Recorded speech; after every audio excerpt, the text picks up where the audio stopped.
Hello and welcome in Bronze Brigade. We are here with another episode of Panels Without Borders, the live show where I talk to creators, people from the community, and you in the live chat. Today we're going to be joined by Sara Frazetta. I'm really honored to have her here. This is going to be a really awesome opportunity to get a chance to ask her some questions about Frank Frazetta, about her career, and the things that they have planned for the Frazetta Legacy. We will be getting to everybody's questions in the live chat.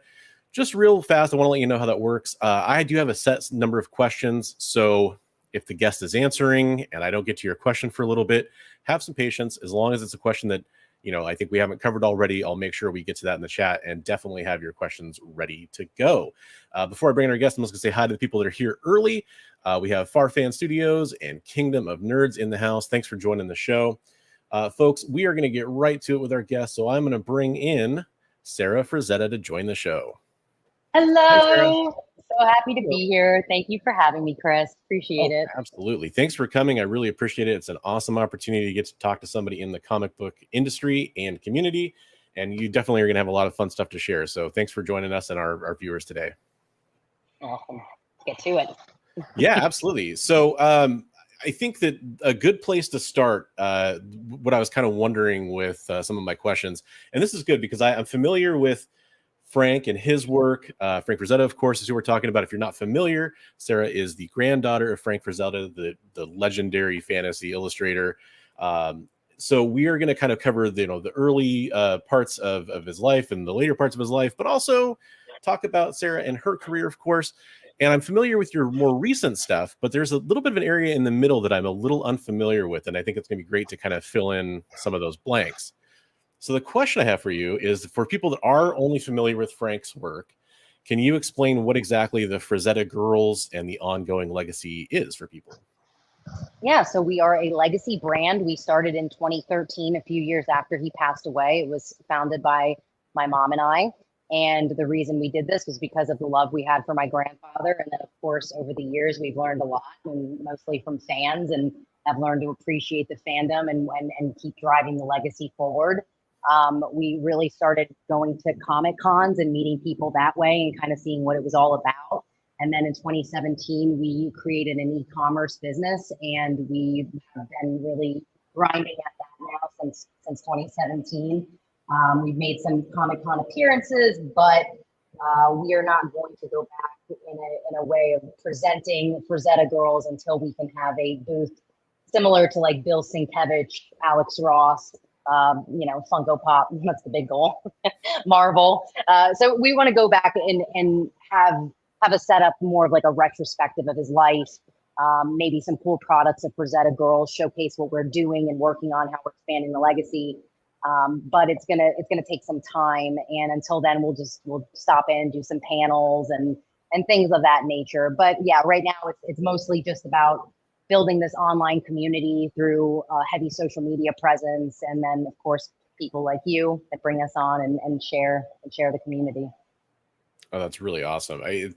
It's got to be such an interesting task, because on one hand, you have Frank Frazetta's legacy and trying to bring that awesome artwork to kind of the next generation of fans and readers and viewers out there. And then on the other hand, you're kind of out here kind of starting, your own career in comics, as well as other business ventures. So how has that journey been like? Like, how did that kind of start, where you realized that instead of just kind of being a shepherd of the legacy, you were actually going to be hands-on and involved? Well, I mean, I've been hands-on and involved since I started the business in various ways, but with comics, I mean, that's been one of our goals from the beginning, is to get Frazetta back into comic shops and have storytelling around, have writers interpret his art and tell stories with the incredible stories that he told from just doing the paintings alone. So we really wanted to get back into comics because he had many instances. I think the last comics that my grandfather was in 2009. It was through J Photos. So nothing had been done since then. And it's, a decade of nothing happening with his property. And we had really our hands tied because of just how the property was divided in the family, and lawyers telling you one thing, and the way that it was set up was very inconvenient for licensors. So we finally had Opus Comics approach us, and that was Lexi Leon, and he was willing to work with us on the conditions and terms that we had at the time, and create this Frazetta-verse. So it's been an interesting journey. I mean, we launched that back in May 2022. So it hasn't been that long since we entered the world of comics, and we've learned a lot since then. And it's delicate. I mean, anything that we get into, it's like now we're getting into action figures. We have to be very delicate and listen to the collectors and what do they want? What are we doing wrong? What are we doing right? How can we improve? And it's the same thing with comics. It's like, we're not going to come and boast and say like, this is what we've been about and waiting to reveal our stories. It's like, no, we want to just make the fans happy, and we're going into all ventures that the fans have been asking us to do since I got into the business, which is mainly publishing endeavors, and then of course action figures or huge requests, role-playing games. So we're just trying to really cater to the market, and then of course, like as we're doing it, we're also becoming fans of what we're creating. Yeah, well, and it's interesting. So the action figure aspect. So you've launched, it's one figure so far, right? One figure, yes. One figure. So this is our first run, and it's called Frazetta Icon Collectibles. It will be various action figures. We'll have bronze statues. We'll have resin kits, 1/6 scale. I mean, we're very, very ambitious with what we can do. But with our company, we've always been very slow growing because we don't have investors. We don't take capital. We're just growing very organically. And it's just the Frazetta Girls, the name of the company, it was really named, it's a double entendre. So it was his girls founding the company, and then he called his women Frazetta Girls because it was appropriate for the time. So we found that cute, a double entendre. But the Frazetta Girls right now, it's actually just my partner Joe and I, who's we call him our Frazetta boy.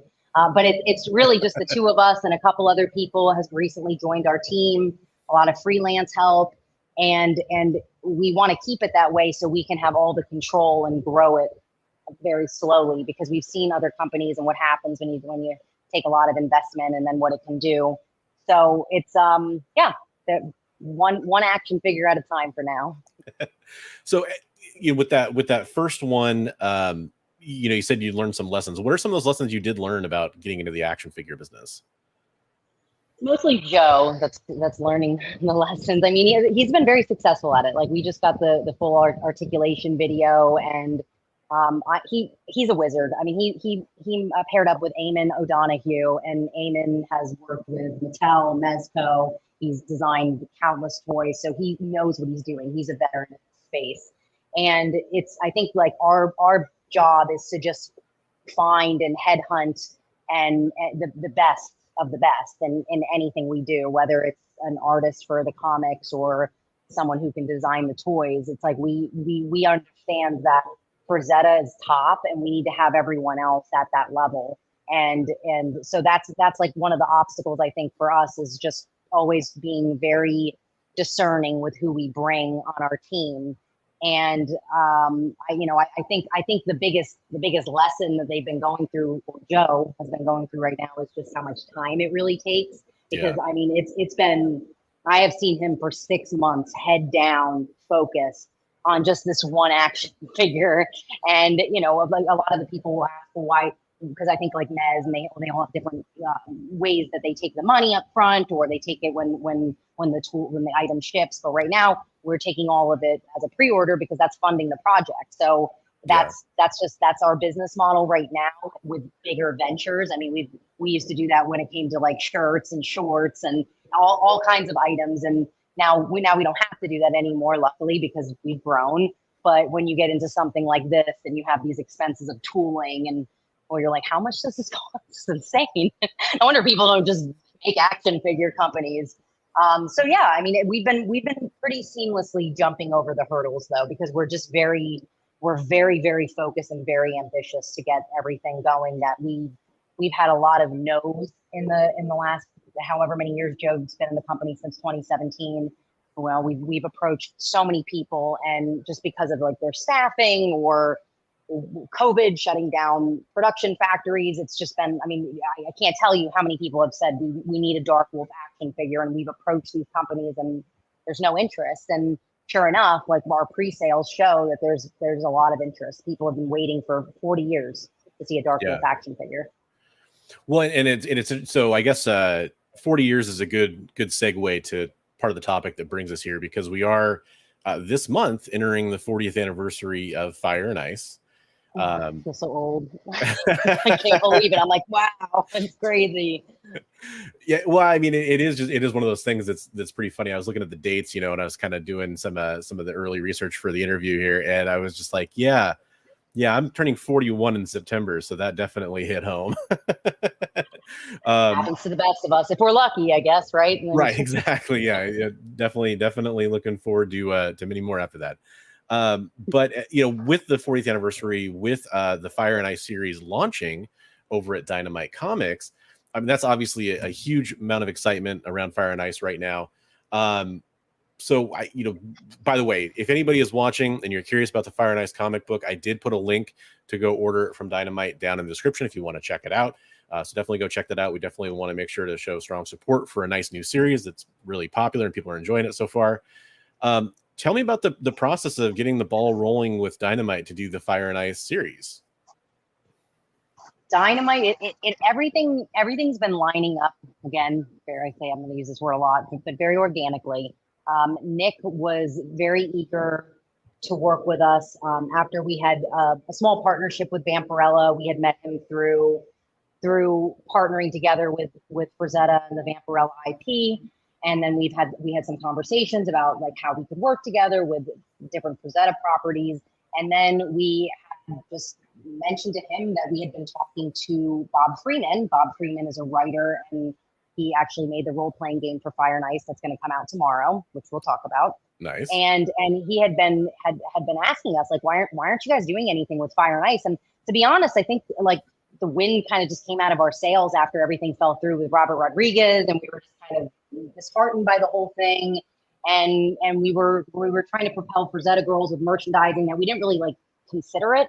So when we started talking to Bob, we just started getting momentum, and we said, Nick, hey, like let's work with the Bakshees and make a Fire and Ice comic series. But of course, first, before all of that, we had to figure out a bunch of legal stuff that hadn't been figured out for probably, almost 40 years. And we had to, it's been Frazetta Girls, our company, it's been a lot of relationship building and mending, because one thing that the Frazetta estate didn't do for a long time was honor the other IPs. And that was, I don't know, I wasn't there, I can't say who was at fault, but there were a lot of relationships that were not strong. And right. That was one of the things that I was very concerned about, where I was like, it doesn't need to be like this. Everyone can coexist. Everyone can get a piece of the pie. So everyone we've been working with so far, CPI with Conan, Heroic Signatures, Vampirella, Nick Barucci, the Bakshees. Everyone's Edgar Rice Burroughs properties. Everyone's been like really open and respecting Frazetta and wanting to coexist. That's what people and fans want that. And Frazetta fans are the most important factor in all of this.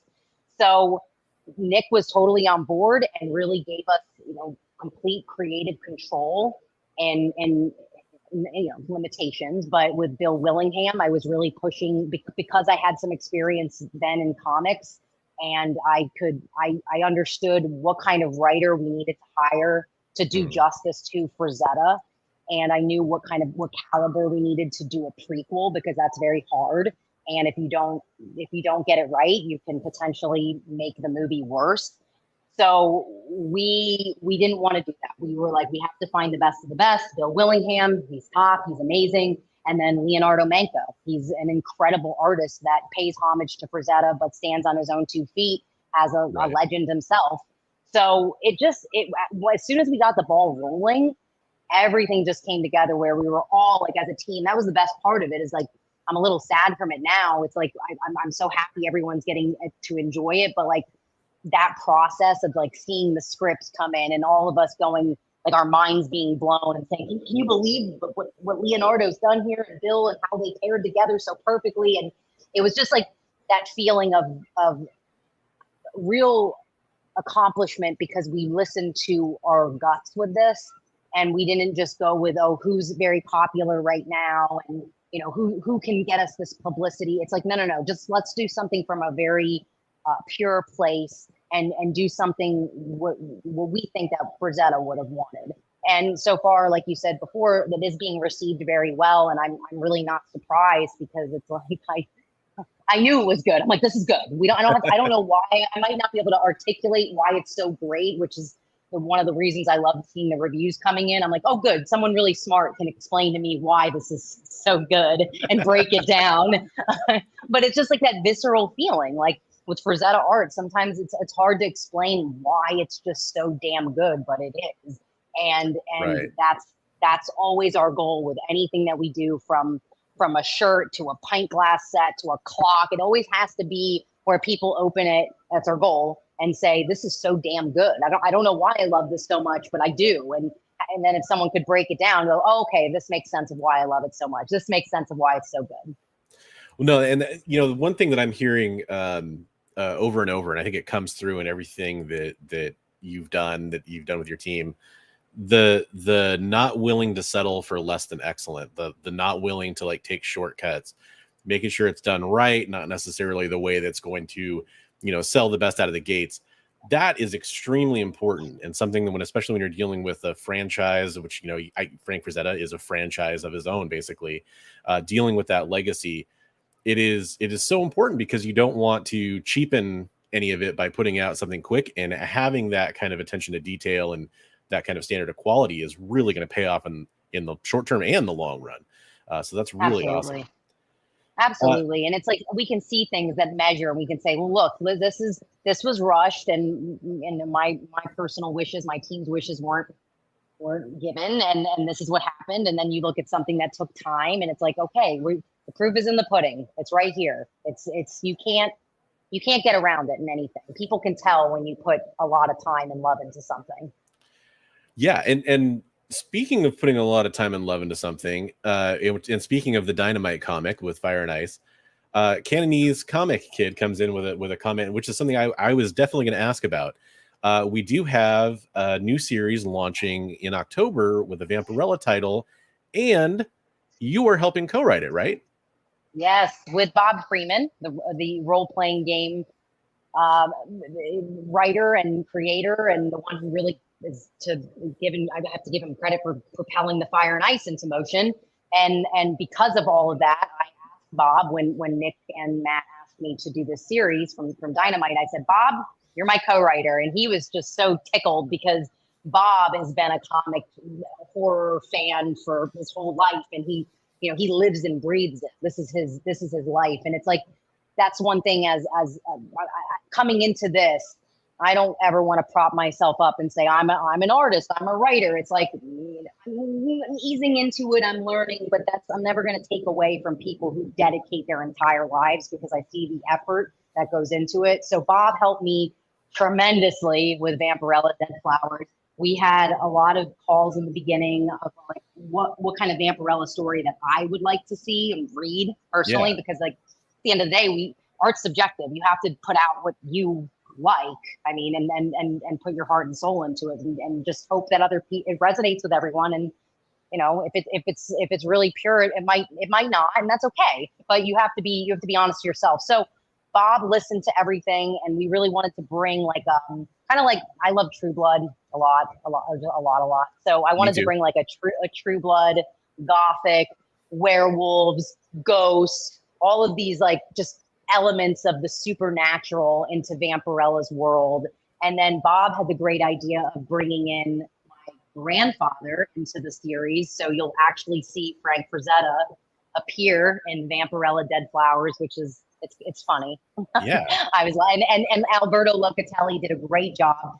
Alberto did all the interior artwork, and Bob and I were a little concerned, because we're like, how is finding the artists to match the writing. It's just like, again, my hat's off to people who live and breathe comics. This is not easy to do. This is a full-time endeavor.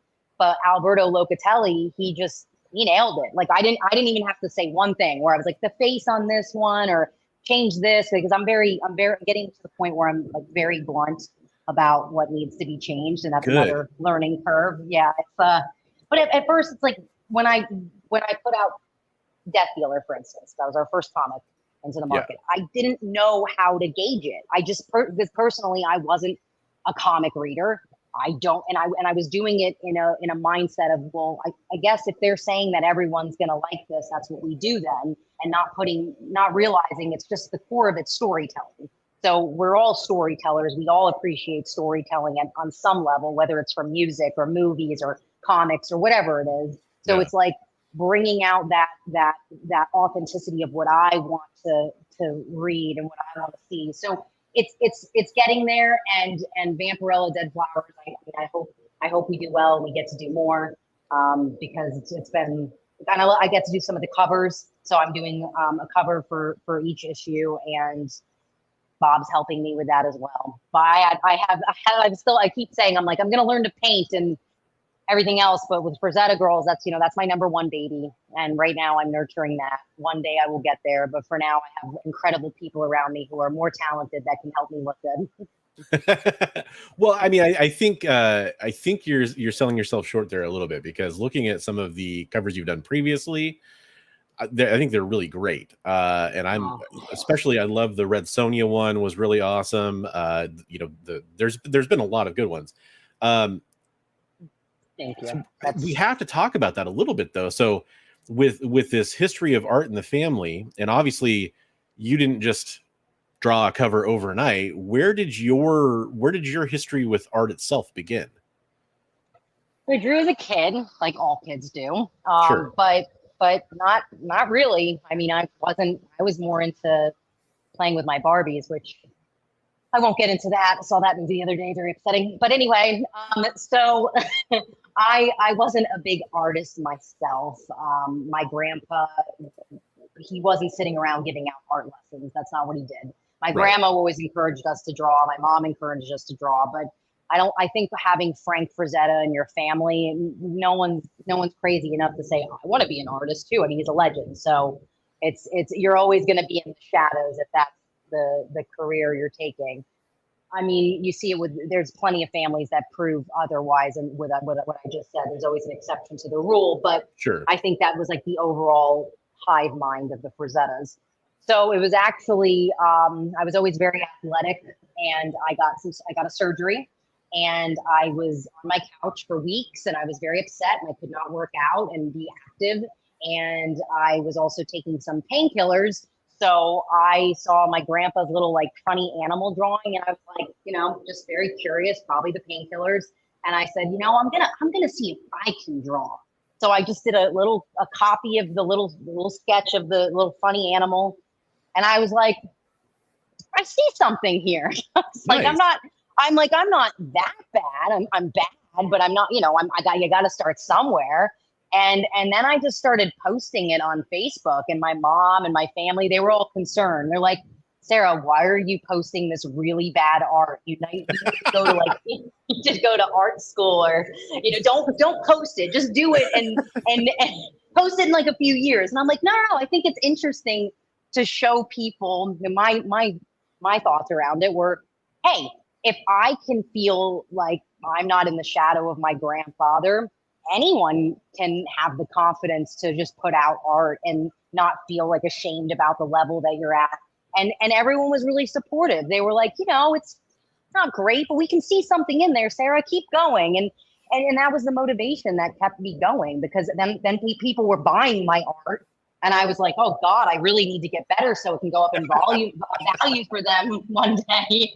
I need to make it worth it for them. So that's been my driving force, is just people who have been supporting me and trying to make something of myself in art, because why not? We all should do whatever we feel like doing artistically without any shame.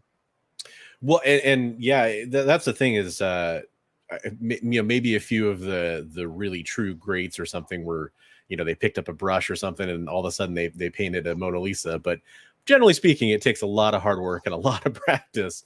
And so, you know, A starting lot. somewhere and seeing the kernel of there's something there and then keeping going with it.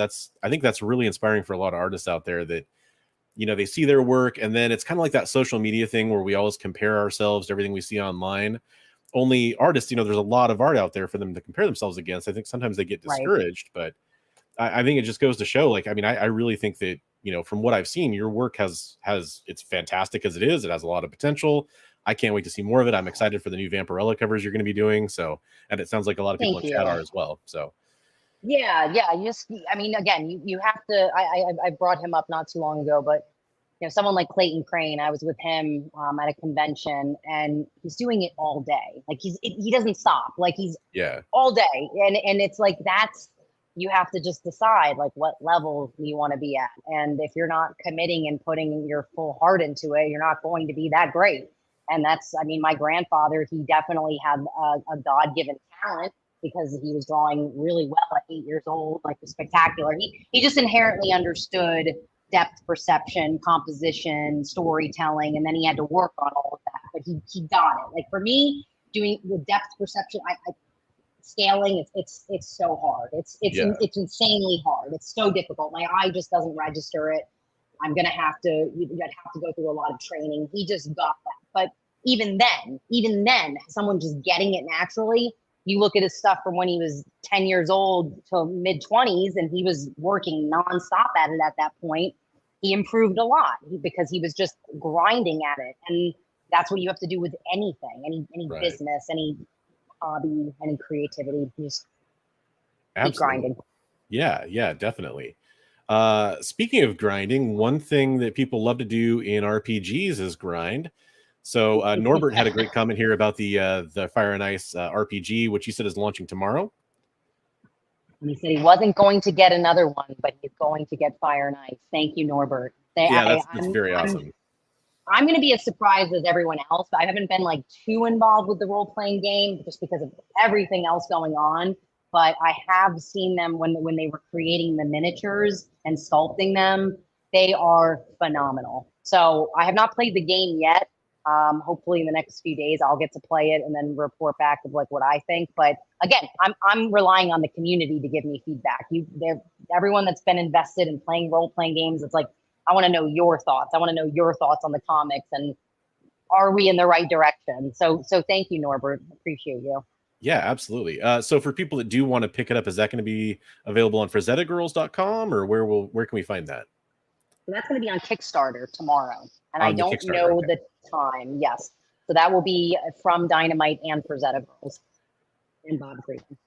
Okay, so what I'll make sure to do is after this interview, goes to the archive and people are watching on the rewind, I'll go back after and add the link for that in the description below. So if you're watching this, later on, go ahead and check out the description below if you want to go check out the link for the Kickstarter, because I'm sure a lot of people will be watching later on too, of course.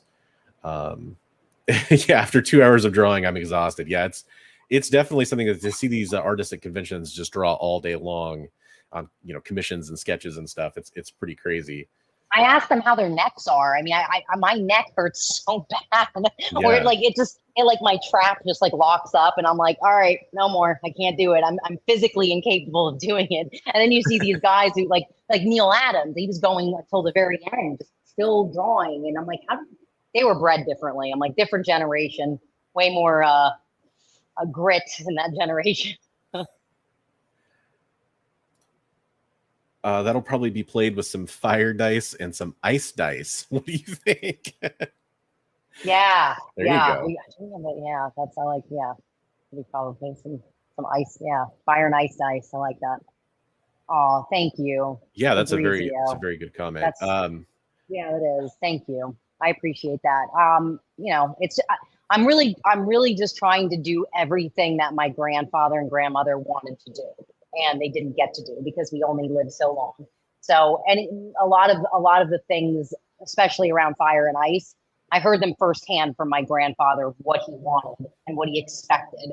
And it's like, it's a lot of pressure, but I was very close to him, and I have to be, it's about, I guess, getting confidence to really, for me to step into my own power and be able to say, no, this is what Frank wanted, and you're going to have to trust me on this because we all have to listen to what Frank wanted. This is about Frank at the end of the day.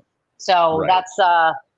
that's always just been what it's about. It's like my grandfather, the intention was never to come in and just like capitalize Frazetta. They were already doing that for themselves. My grandma started a vintage poster, or it wasn't vintage at the time, but it started a poster business in the 70s, started merchandising, licensing, and they wanted the Frazetta to be a franchise like Marvel and something huge and have movies made and everything else. So when I stepped into this role, like I said, it was just about fulfilling what they had already wanted. Yeah, absolutely. And I mean, that's, you know, like the comments in chat right now, like this one, yes, Frank is amazing and his art makes me want to be a better artist, from K-pop Junkie. That, I mean, that's the kind of stuff that is awesome to see, because it does have that sort of infectious nature to it, right? And that's great because it just breeds more great work in the community. Absolutely. So it's fantastic. Absolutely.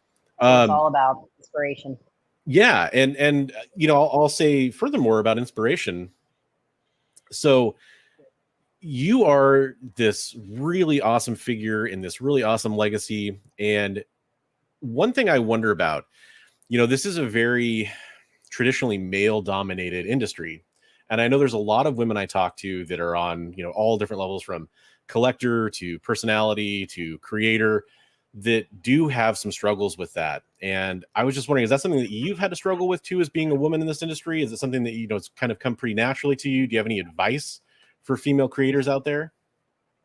Yeah, that's a great question. So my grandma, she was doing what I do.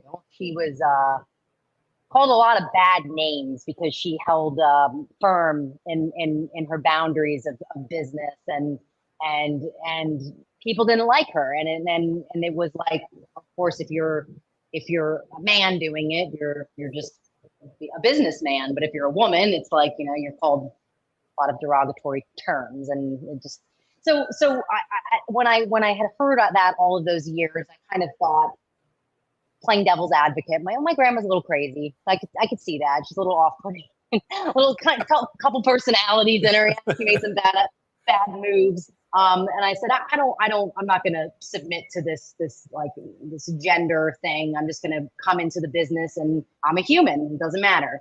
But I was proven wrong a few times in regards to that, where it was very obvious when I would ask for something or demand getting paid. It was like, if I signed Sarah, the response was different from when Joe would sign his name in the company or get on the phone as a male. And then I kind of started learning that, and I was like, oh, okay, I'm wrong. There's a little bit of that in the business for sure. But that I'd have to say, I think it's getting better. That was more like in the beginning. I think we are getting to that point where people are just, you know, wanting to connect with a person just because of them being a human being, rather than thinking of what gender they are. So yeah, there's definitely been points where I'm a little taken back, and I say, oh wow, okay, that's interesting. We're in 2023 and it's still a little relevant. But Yeah, my advice would be, just keep pushing forward. Just don't get knocked down. You say, if that happens to you, you say absolutely not, and then you have to just intensify and puff up your chest a little more, and it's very uncomfortable, but it's part of the growing pains. You have to assert yourself. oh, that's very awesome. You know, I have a 4-year-old daughter, and you know, she's talked about a couple things, you know, already at that age, where one of them is, you know, she knows I'm into comic books, and so we kind of share that a little bit, and she loves comic books. And she's also said, you know, oh, well, girls don't do comic books. And I've said, no, girls do comic books. And I always try to show her those positive influences. So I just really wanted to take a second to thank you and everybody else who's in the business that kind of shows us that, you know, what is possible and how times are changing. And that's all fantastic. So thanks for doing that. Oh yeah, thank you. It's a great question. Yeah. By the way, for the chat, now is a good time to start populating your questions into chat, because we'll be getting to those here in a second. I do want to make sure I get caught up with some of the comments here. Yes, it is absolutely awesome to see the renewed attention. 100% agree there, Sleepy Reader. Norbert discovered the Fire and Ice when it was still on TV in the afternoon in Europe somewhere. I recall taping it on That's a VHS awesome. cassette in the early 90s and holding it like a treasure. That's really cool. And that's one of those things too where I would say that, you know, I wasn't really in the theaters or anything at the time. I wasn't technically born yet. It was right when I was a baby when it came out. But it is one of those things that kind of became a cult classic from, I mean, I don't think it was a huge box office sensation, but it is something that people talk about, you know, obviously to this day. So that is almost one of those things that's in some ways cooler than being a smash hit, because you just kind of build this really strong and loyal fan base, clearly, which is really cool. Yeah. Yeah. Definitely cool. Yeah. Nice. So let's see. Everyone loves it. I love Fire and Ice. I mean, again, this is what my grandfather said. It's what I said. It's just like we needed a little bit more of like a plot. We needed. I had some questions always. I'm like, why is Tigra a part of this fire keep? What's the story with Necron and Juliana? And that's like everything we I want to see more of Dragon Hawks. What's the story with Otwa and Roleel, this witch? There were so many great characters, but they just didn't tap into them enough. So to get to do that, it's been really cool. And I think people are gonna love the movie even more after they read this prequel series, play the role playing game, and then start really feeling a connection to the characters. Yeah, it's true. It sounds like it's going to, I mean, we're looking at a huge amount of growth for that world already, you know, taking place in a short period of time here. So it'll probably paint the whole thing in a new context for everybody. Yeah, for sure. So one question I did have, you know, going back to your art style for a second, you know, you said you haven't gotten into painting yet. So what is your art process? What does that look like these days? Good old pencil and some ink. That's what it looks like. Yeah, that's about it. I mean, I've dabbled in some watercolors, which were really hard, but I want to get into oil. I probably wouldn't go the digital route because my whole point of doing art would be to like have less screen time, and that would go against that, and then I'd be even more blind. So I really want to be able to do traditional art, and oil would be the preferred medium. I think I want to. There's a few academies locally to where I am that I could sign up for, but it's like I'll be honest, I get a little intimidated by it. I'm like, okay, I'm going to a 10-day workshop and knowing absolutely nothing about painting, and then having to show up, and it's a lot of pressure. So I'm just not like there yet mentally to do that.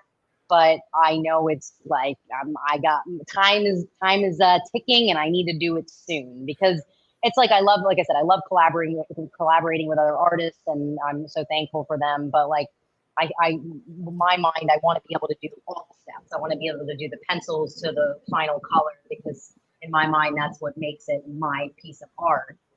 Having it from finish to start, and in my interpretation of the colors and everything else, it's all so meaningful, and I want to put all the emotion that I can put in from every step of the way. So it's just about actually doing it, doing the work. The hard part. Yeah. Not talking about it. I'm almost like sick of myself even hearing myself talking about it. I'm like, just don't even listen to me until I actually tell you guys I'm in art school now. Yay. Don't believe me when I give a timeline. But in your defense, you have been very busy on some other stuff for a while now, so it's true. But I get a little sidetracked. Like I even went into I did some, just as a hobby, some acting in the last year, and I'm like that. I'll just kind of jump around because my brain just likes to get super into something, and then it's like, okay. So I need that discipline, and for people to hold me accountable. So anyone that's watching this that wants to check in with me once in a while and say, go to art school and shame me, please do. I need that. All right, you heard it here first, guys. Let's make sure we hit her up on Twitter or X or whatever it's called these days, or any of those places. And oh god, Twitter X. I can't even go to the app now because I'm like, I don't even know what it is. I don't know if that's happening for anyone else. But the branding, my brain is just, I'm like, what is this? Is this like a memory app that I downloaded? And I'm like, oh no, it's Twitter. It's the new Twitter. I missed the blue bird. They need it back. Yeah, it is one of those rebrandings that's it's something. We do have some questions coming in from the chat here. Sleepy Reader 666 wants to know. I'm sure you've had this question before, but this is a great question. Do you have a favorite of your grandpa's paintings? I do. So the top favorite is Golden Girl. It's a watercolor that he painted in the 50s. And he made watercolor look so damn easy. He was so good at watercolor. And that's for sure the hardest to get right. It's crazy how hard painting in watercolor is and how few can do it really well. And he did that, I believe it was 1955. And it's just this incredible blonde Swiss looking girl up in the mountains of Switzerland with a wolf and panthers and a frog and a stork, and it's just like this utopia of like what I would dream if I could be anywhere, it would be there. So that's why it's my favorite Frazetta piece. It's like the epitome of storytelling to me, of like I said, of what I would want to be immersed into. And then my second one would be always Egyptian Queen. Egyptian Queen's like top, just because it's the first painting that I can remember seeing when I was a little girl and thinking to myself, Grandpa painted that? Huh, how did he do that? And just like looking at the marble column and going, how did someone paint that? And again, it didn't really like click until later on, those like questions. And I never even got to ask him about any of his technique, because like I said, he was just so, he was such in like the role of grandpa that he just didn't find it necessary to go there with us. And I don't think we just loved, he was just so cool as grandpa. We didn't need to have it. We didn't have any awkward silences. We were Italian to sit there and ponder on deep questions. Yeah. Well, and it's funny to me because, you know, I'm listening to your answer, and you say, when I saw the painting, you mean you saw the actual painting, right? Oh yeah. They were, I mean, they were all, I was in a bassinet. I think I was like 2 weeks old.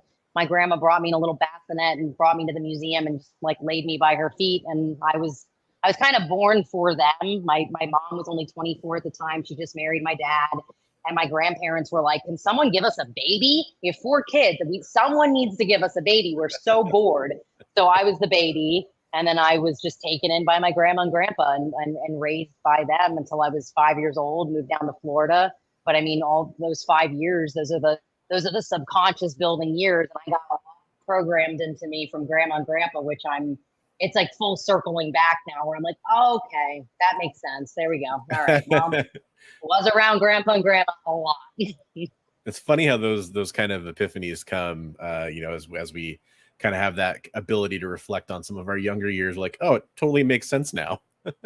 Totally makes sense. But yeah, they would have art. I mean, aside from just in the museum, my grandpa had art just stacked in his studio and just everywhere. It was all over the house, in the museum. It was just part of our environment. Frazetta art everywhere. Lucky me. I mean, that's so cool. But it is funny how I'm sure it just, you know, kind of becomes normalized from a really early age for you. Yeah, I mean, a couple of them scared me. I remember Downward to Earth. That one's more of his abstract, like it has like an elephant and a gorilla, and very abstract piece. And it was a little scary. I remember thinking at a young age, I'm like, why did Grandpa draw monsters? And my grandma was very into. I think I was, I don't know, probably like 4 years old when my grandma was telling us ghost stories, that like ghost occurrences in her house, like these paranormal activities.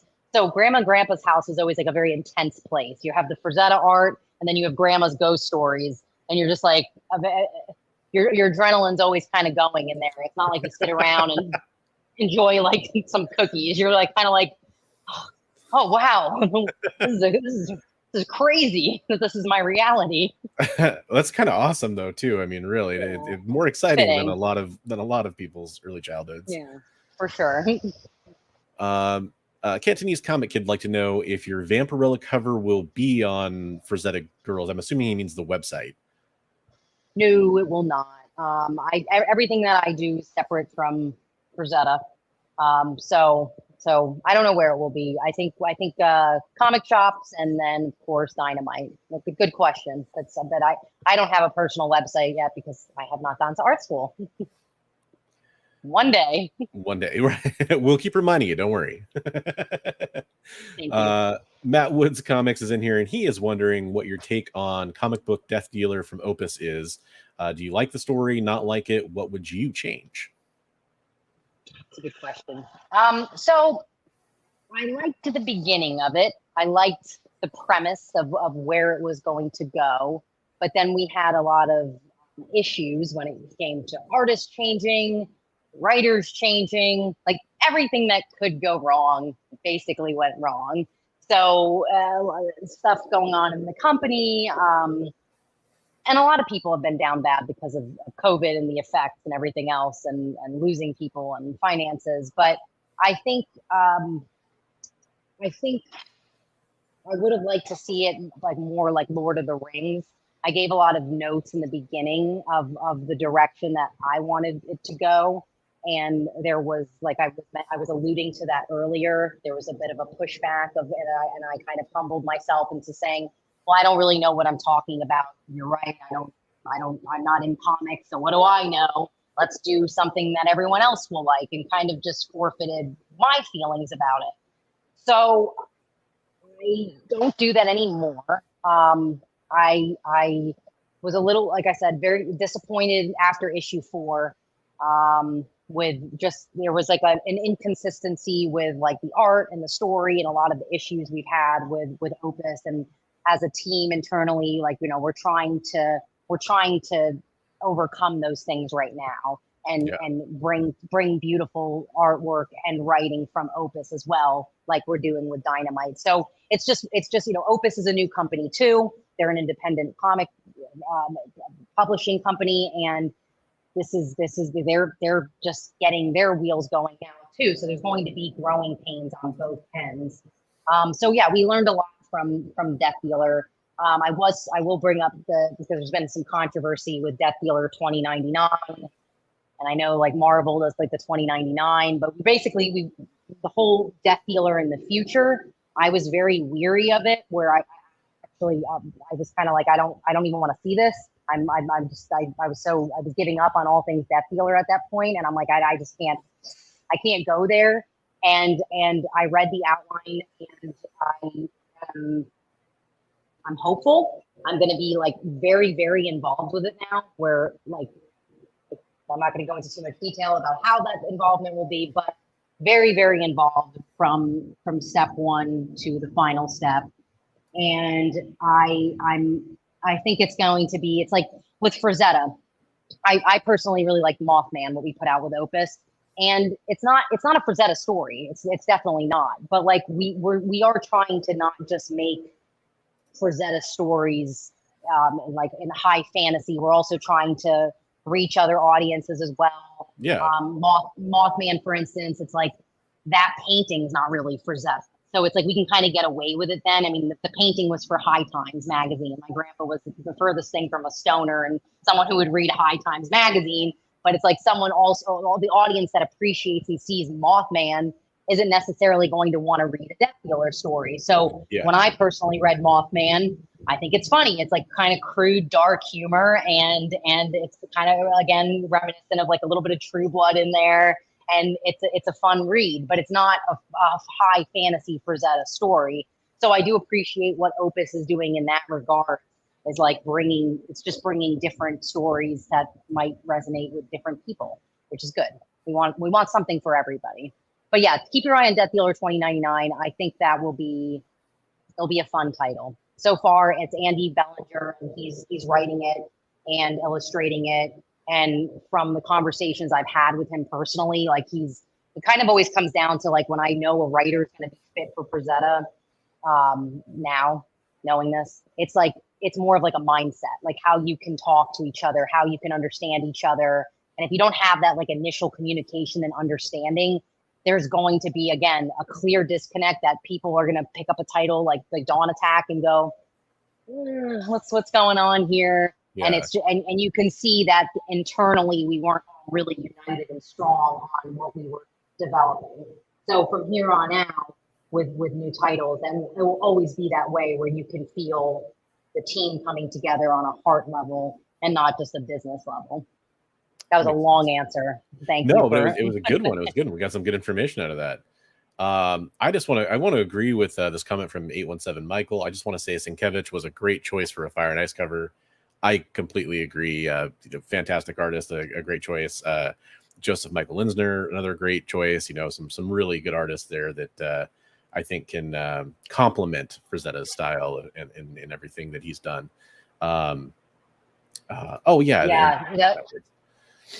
Absolutely. Yeah. Very behind the scenes answer, which is great. People, I mean, that's exactly what people are looking for. So that's awesome. Well, and it's putting yourself, having to put things out. It's like you're getting to a vulnerable place and realizing that you're probably going to mess up. You're probably going to mess up a lot until you get it right. And it's like, if all this didn't happen with Death Dealer and these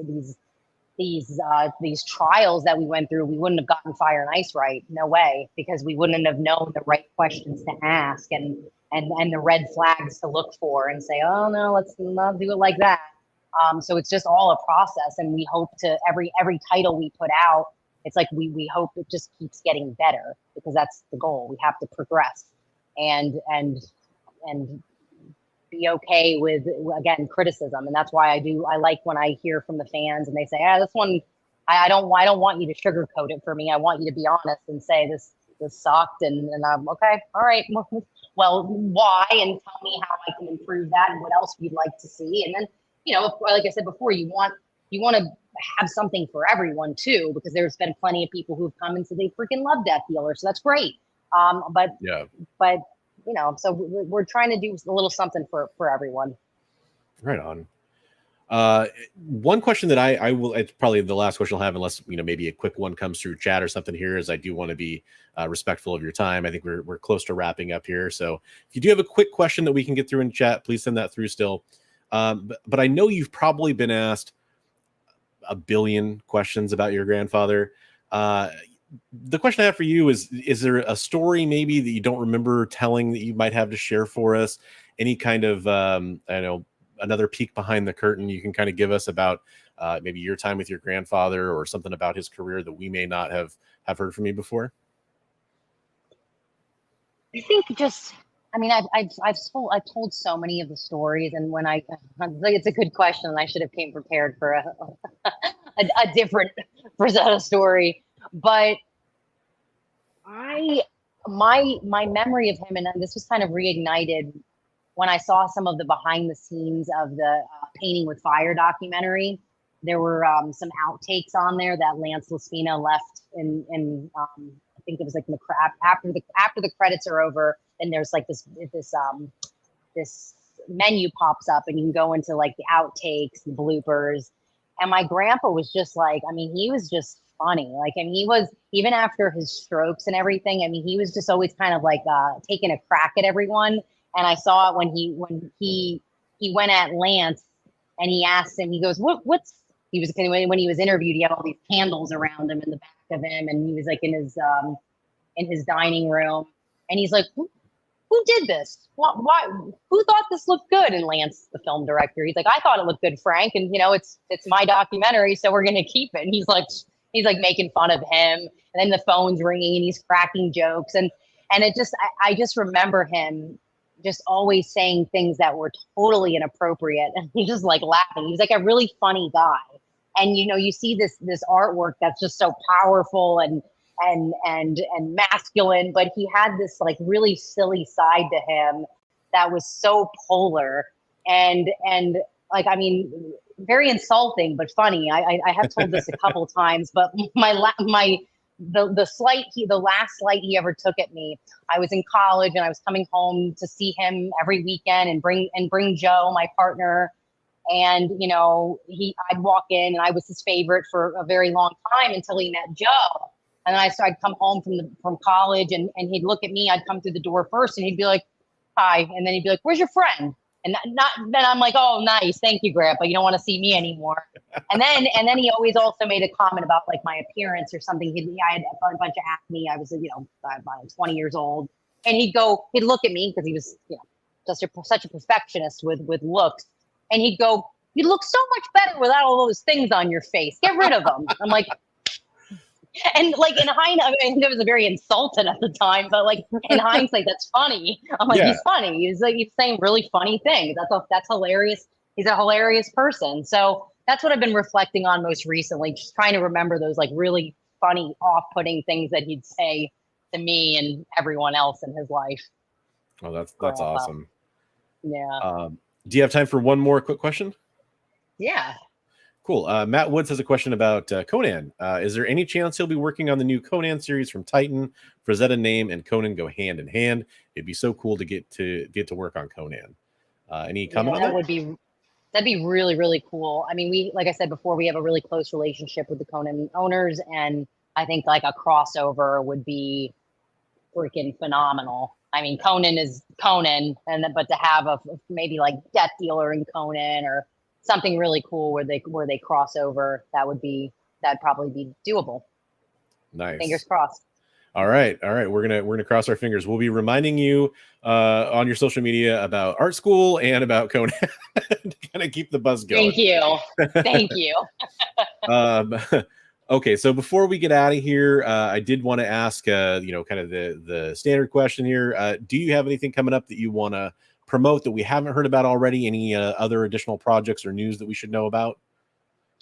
I think I'm overloading everyone right now as it is with Fire and Ice, action figures, role-playing games. So heavily just focusing on Fire and Ice right now and trying to stay above water and just one day at a time. So for now, just thank you guys for your support with Fire and Ice. And we're working on things, but like I said, I'll kind of keep those under wraps for a little bit now so everyone can stay focused. I can't even keep up, so I can't imagine how everyone else feels. For sure. Well, I know there is one other thing you're doing today, right? You're going to go on Comic Tropes, I believe, and do an interview as well. Yes, I'm doing that at 8. And then I'm going to talk to Trevor, who is named 16 Shooter on Instagram. He's a award-winning toy photographer, and I'm going on his show at 9. So right on. Yeah. Well, Comic Tropes is a friend of the channel. He's been on this show, and I've been on his show as well. He's a fantastic guy. Chris is a great dude. So if for some reason you're watching on the rewind and you're bummed you didn't get a chance to get your question answered, or if you just kind of think of one after this, make sure to go check out that show. That's at 8 p.m. Eastern, 5 Pacific. Okay, cool. Yeah, so definitely go check out that as well. Sarah, I just want to say it was really awesome to get a chance to get to know you. I really appreciate you coming on and sharing some of your memories, sharing some of what you have coming up. It's a really exciting time to be a fan of any of the Frazetta work because we are getting so much more of it right now. It's just so great. And I just really wanted to say thank you for your time and coming on today. Well, thank you. It was a blast. And thank you, everyone in the chat. Thank you, guys. I appreciate all the great questions. And again, just the community. So this is what makes it all worth it. 14-hour work days. Thank you, guys. Appreciate Awesome. you, Chris. And if anybody does, again, last opportunity, if anybody does want to go check out Fire and Ice, I do have that link in the description below to go check it out on dynamite.com to get a chance to read the story we're talking about. And you can check out all the other projects we talked about coming up soon. Thanks so much, everybody. Have a great Monday, and we'll catch you in the next one. Bye. Bye, guys.